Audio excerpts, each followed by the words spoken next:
Hello बच्चों, let's read this question.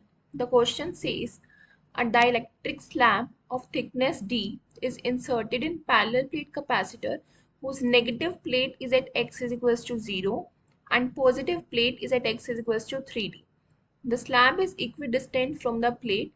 The capacitor is given some charge as x goes from 0 to 3D. So we have to choose the correct option. The magnitude of electric field remains the same. The direction of electric fields remains the same. The electric potential increases continuously. The electric potential increases at first, then decreases and again increases. So this question is based upon the key concept of dielectric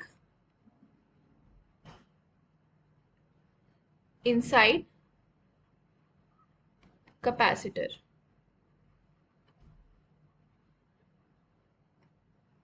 तो हमें question में given क्या है कि हमारे पास एक parallel plate capacitor है. For example this and this are the parallel plates of a capacitor. और ये जो प्लेट्स हैं, for example this is negative plate and this is positive plate. तो नेगेटिव प्लेट है x इज इक्वल्स टू 0 पे और positive plate है x is equals to 3D पे. Now it is given in the question कि जो हमारा dielectric है वो इन प्लेट्स के बीच में है और उसकी जो सेपरेशन है from both these plates is equal और इसकी थिकनेस है d. तो अगर हम देखें इसकी अगर थिकनेस d है तो तीनों के बीच में गैप कितना हो गया d, विच मीन्स यहां से यहां तक d, यहां से यहां तक d एंड यहां से यहां तक d. So distance is equal. Now अब हमें देखना है कि इलेक्ट्रिक फील्ड और पोटेंशियल जो है वो कैसे वेरी करेगा in this dielectric. So these are negative plates, so negative charge on this plate and this is positive plate, so positive charge on this plate. And as this is negative, तो जो dielectric हो गया उसके अंदर यहाँ पे कौन सा चार्ज होगा पॉजिटिव, क्योंकि पॉजिटिव अट्रैक्ट नेगेटिव, और यहाँ पे कौन सा चार्ज होगा नेगेटिव. ओके. अब हमें पता है कि जो हमारी इलेक्ट्रिक फील्ड होती है वो कहाँ से कहाँ तक किस डायरेक्शन में जाती है, from positive to negative side. So इस प्लेट में इलेक्ट्रिक फील्ड हमारी किस साइड होगी, इस साइड. इसमें भी हमारी इलेक्ट्रिक फील्ड किस साइड होगी, इस साइड. अगर हम डाइलेक्ट्रिक के अंदर की बात करें, डाइलेक्ट्रिक के अंदर की, तो डाइलेक्ट्रिक में दो फील्ड्स होती हैं, एक ड्यू टू डाइलेक्ट्रिक और एक जो हमारी एक्सटर्नल इलेक्ट्रिक फील्ड है. तो जब हम उन दोनों का नेट निकालते हैं तो वो हमारी किस डायरेक्शन में आती है.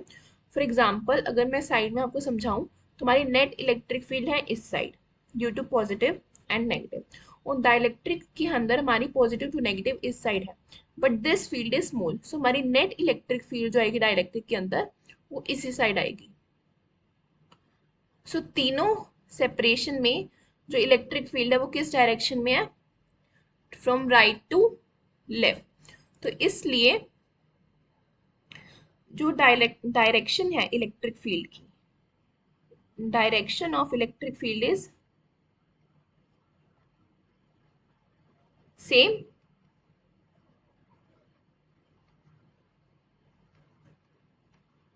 वो हमारी चेंज नहीं हो रही बिटवीन द प्लेट्स और इन डाइलेक्ट्रिक, वो सेम है. तो ऑप्शन नंबर कौन सा करेक्ट हुआ, second. B option is correct. अब हम देखते हैं और ऑप्शंस के बारे में. नाउ अगर हमारे पास एक पैरेलल प्लेट्स होते हैं कैपेसिटर की and this is dielectric, this is minus Q and this is plus Q. तो ये हमें पता है कि जो इलेक्ट्रिक फील्ड होती है, यहाँ पे इलेक्ट्रिक फील्ड होती है E, डाइलेक्ट्रिक के अंदर इलेक्ट्रिक फील्ड होती है E upon K, and again यहाँ पे इलेक्ट्रिक फील्ड होती है E इस रीजन में और इस रीजन में E, और जो हमारी अंदर वाला रीजन है डाइलेक्ट्रिक के अंदर वाला, वहाँ पे कितनी होती है E by K in this region. तो हम अगर मैग्नीट्यूड की बात करें, so magnitude of electric field is changing. It is not constant.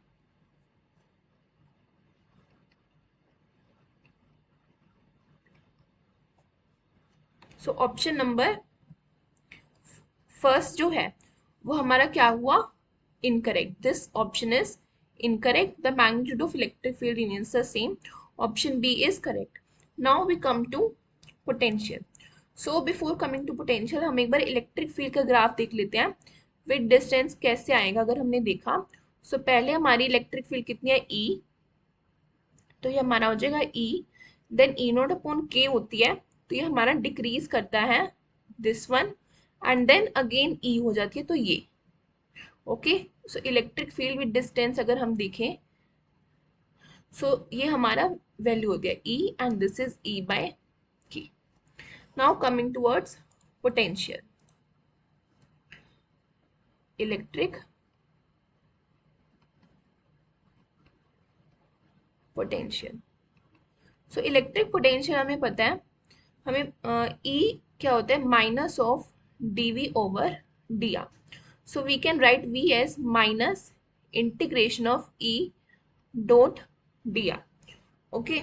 तो हमारी जो e की वैल्यू आई थी, e1 हमारा आया था e, देन e2 आया था e नॉट बाई के, एंड e3 जो आया था वो हमारा आया था e. तो ये थे, तो ये तीनों क्या है, एक तरह से कांस्टेंट है. और हमें पता है कि जो इंटीग्रेशन होता है सम कांस्टेंट टर्म का with respect to D R क्या आता है, के इंटू आर. ओके. ये जनरल फॉर्मूला है इंटीग्रेशन का. तो अगर हम ग्राफ वाइज देखें, तो ग्राफ वाइज अगर हम बनाना चाहें प्लॉट, तो हमारा जो इलेक्ट्रिक फील्ड थी उसका जो आया था वो कैसा आया था, ये. तो हमारा पोटेंशियल का this is r or x and this is potential. So this is 0, this is d, then 2d, then 3d. और अगर हम e में दिखाएं तो ये हमारा d था, ये 2d था और ये 3d था. So इस केस में भी हमारा पोटेंशियल जब हम इंटीग्रेट करेंगे e को, तो हमारा कैसे आएगा, जब e नोट को इंटीग्रेट किया तो हमारा कुछ स्ट्रेट लाइन आएगा दिस वन.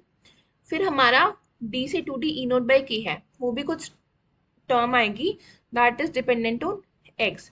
तो वो भी हमारा कुछ स्ट्रेट लाइन आएगा, बट उसका जो स्लोप होगा वो कम होगा क्योंकि हमारी मैग्नीट्यूड जो है e नोट अपॉन के वो कम हो रही है.